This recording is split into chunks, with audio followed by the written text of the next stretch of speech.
No, no, no, no. Hello everyone, কেমন আছো তোমরা সবাই? একটা নতুন ব্লগে তোমাদের সবাইকে স্বাগত। তো সকাল সকাল রেডি হয়ে গেছি, তার আগে অনেকগুলো কাজ সেরে ফেলেছিলাম। তো কাজ সারার পরে রেডি হয়ে নিয়ে বাপের বাড়ি যাব, কারণ আজকে আমার বোনের জন্মদিন। তো ওখানে গিয়ে দেখি যে বার্থডে গার্ল এরকম ঘর মুছে দেন ওকে ওর গিফটটা দিয়ে দিই। তো আমি সকালে বানিয়েছিলাম চাউমিন টিফিনের জন্য, তো ওর জন্য একটু নিয়ে আসি। ও আর আমি দুজনে মিলেই খেয়েছিলাম। তারপর দেখি যে ওর ফোনে কত উইশ আসছে। এরকম আগে আমার অনেক উইশ আসতো, তো বয়স বাড়ার সাথে সাথে অনেক বন্ধুত্ব কমে গেছে। তো দেন হচ্ছে মা দেখো, মানে আমার শাশুড়ি মা এই ব্লাউজটা আমার মায়ের জন্য বানিয়ে দেয়। দেন ওটা দেখালাম মায়ের শাড়ি, এটা বোনের জামা, আর এটা বাবার জামা প্যান্ট। তো বৃষ্টি মানে আমার বোনের জন্য দুটো জামা, একটা হচ্ছে বার্থডে পারপাসে আর একটা পুজোর জন্য। তো তোমাদের দেখিয়ে দিলাম। আর ব্লাউজটা তো আগেই তোমাদের সাথে শেয়ার করলাম। এই হচ্ছে পুজোর গিফট। দেন চলে আসে গোলু আমাদের বাড়ি। তো এই হচ্ছে সব থেকে বদমাইশ একটা ছেলে।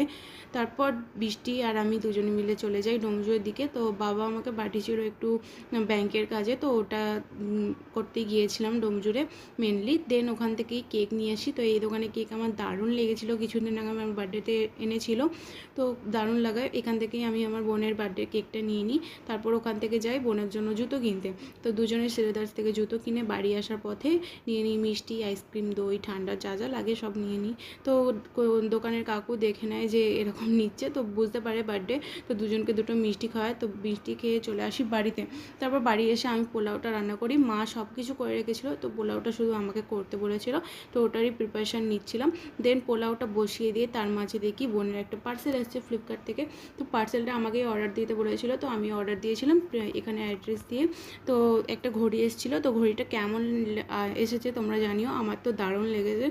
তারপরে মানে লাঞ্চের প্রিপারেশন হয়ে যায়। কী কী রান্না হয়েছিল চলো তোমাদের দেখিয়ে দিই। হয়েছিল বাসন্তী পোলাও, ভাত, 3 রকমের ভাজা, পটল চিংড়ি, ডাল, চিকেন, চাটনি, মিষ্টি, দই, আইসক্রিম এগুলো। আর গোলু এসেছিল, তো গোলুকে নেমন্তন্ন করেছিল মা, তো গোলু এসেছিল। সবাই জেনেছে। ও ও ও কাকু শুনতে না খেতে পারবে, ডিভোর্স হয়েছে। মাইরি বলতে সত্যি কাকু হেভি হয়েছে। বেকার বলে তো পারবে, ছক্কা দিয়েছে। মাইরি বলতে সত্যি কাকু হেভি হয়েছে। যে গানগুলো আমি লাইফেও শুনিনি, সেই গানগুলো মনে হয় একমাত্র গোলুর কাছেই জানা আছে।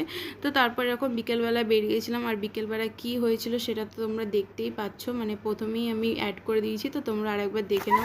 No, no, no, no.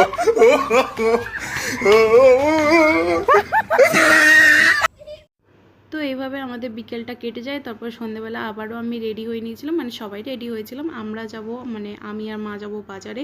তো সেদিন আমি একটাও জামা এক্সট্রা ক্যারি করিনি, তো আমাকে সেই জামাটা পরে সারাদিন থাকতে হয়েছিল।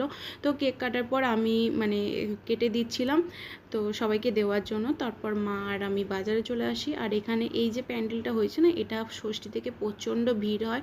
তো আমি ভেবেছিলাম যে আজকে দেখতে যাবো, কিন্তু প্যান্ডেলটা মানে ওরা ঢুকতে দেয়নি, মানে সেদিন থেকে ওপেন নয়। তারপর মা একটা ট্রলি নেয় আর কিছু কেনাকাটা করে বাড়ি চলে আসি। আমি আর বোন রাস্তায় একটু হাঁটছিলাম, পাগলাপোনা করছিলাম। তারপর আর কি আমার বর নিতে চলে আসে, দুজনে খাওয়া দাওয়া করে ওখান থেকে বেরিয়ে আসি। আর এত সুন্দর সাজানো লাগছিল না এই দিকে রাস্তাটা, কি বলবো তোমাদের সাথে। তারপর এখান দিয়ে যাওয়ার সময় একটা প্যান্ডেল তোমাদের সাথে চলো শেয়ার করছি, মানে দারুণ দেখতে লাগছিলো, কিন্তু মানে থিমটা অনেকটা বিয়েবাড়ির মতো লাগছিলো। তো কেমন লাগছে তোমাদের তোমরাই জানিও কমেন্টে। তো আজকের ভিডিওটা এই পর্যন্তই। তোমাদের যদি ভালো লেগে থাকে like, share, comment. Thank you সবাইকে।